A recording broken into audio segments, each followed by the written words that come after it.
Oh, hi folks. I'm Lenny Rudow from BoatUS Magazine.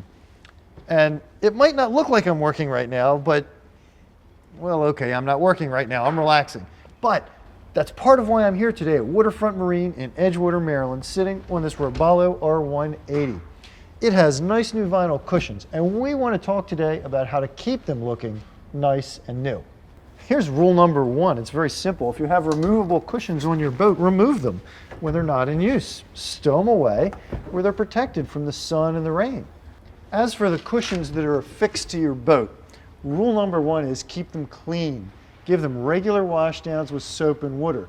Mold and mildew feed on dirt and oils that get onto this surface. And once mold and mildew get into the vinyls, it is really tough, if not impossible, to get rid of them. So the best thing to do is preventative measures. Now, obviously sitting here today inside this shop, I can't demonstrate washing it down, but I can show you the next most important thing. Mold and mildew also feed on moisture. So when you're done washing it down, towel dry these cushions. Make sure they're absolutely dry before you put away the boat for the day. At least once a month, use a high quality cleaner protectant, spray down your vinyl, and make sure you treat it again at least once a month. During periods of storage, when your boat's going to be covered for a long while, you want to make really sure that there's adequate ventilation. That is key in preventing mold and mildew from growing as moisture builds up. And here's a tip for you folks who have a boat like this Robalo, which has fold-down aft seats.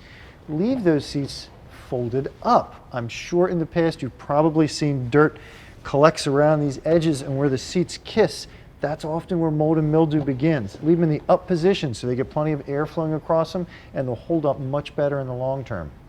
Now here's the bad news, folks. Once mold and mildew get into the material, it's pretty much a losing battle from there on out.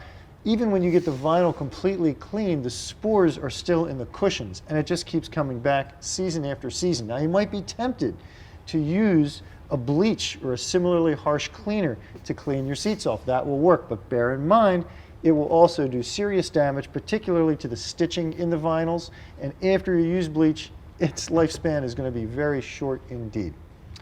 Well, folks, I hope you found this video helpful. Please feel free to leave your comments in the box below, and don't forget to subscribe to the BoatUS Magazine YouTube channel.